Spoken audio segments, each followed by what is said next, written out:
I feel very lucky and blessed in my life to have been around numerous amount of badass women, and I think the world is filled with an enormous amount of them. But I had to think about four, which was tough because there was a lot of them.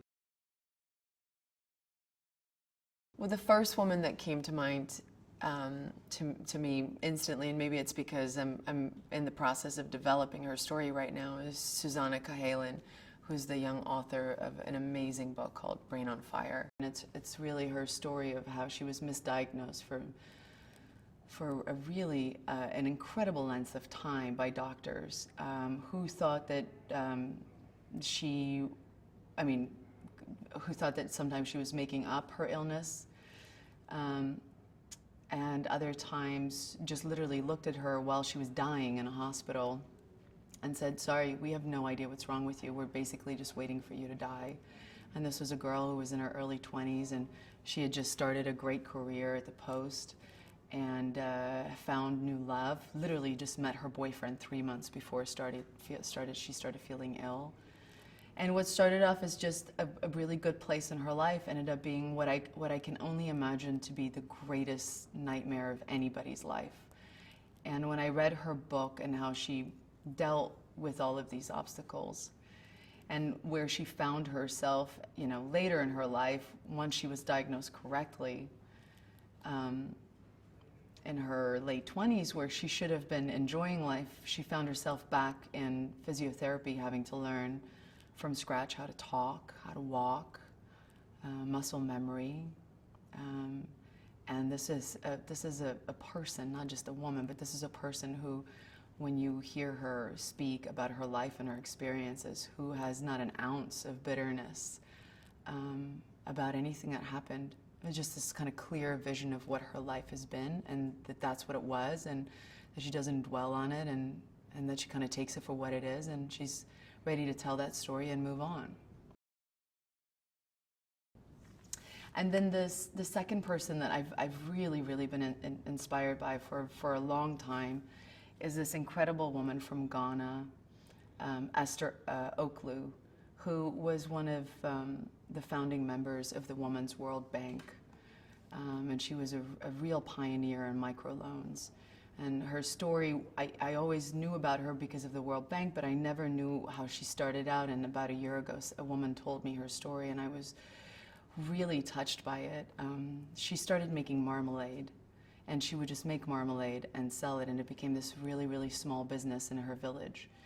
And then she started taking it to communities and to schools, and she started having contracts with local shops, as we call them in Africa, cafes, and she would sell orders of marmalade to places. And so she was kind of running the small marmalade empire. She then went into other villages and taught women how to make marmalade so that they could sell their own marmalade.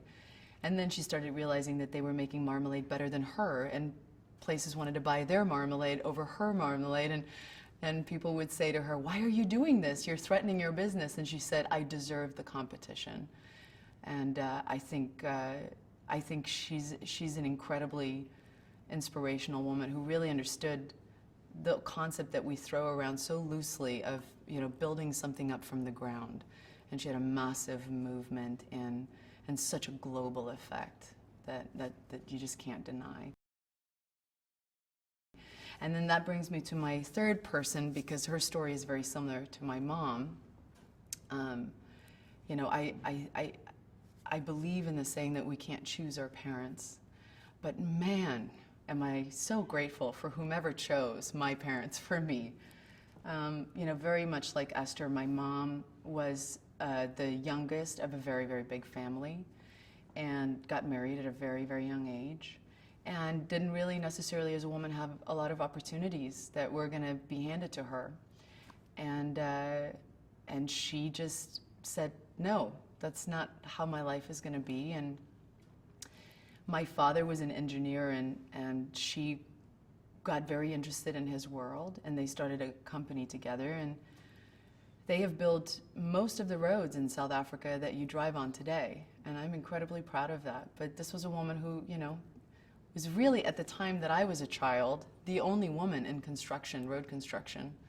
And so I grew up watching my mom, and 70s high boots, and leather skirts, and this fabulous bob and makeup, you know, standing in front of 8 men, you know, talking about things that women at that time were just not talking about. And at the same time raising her child and being there for ballet practice, and she's an okay lady.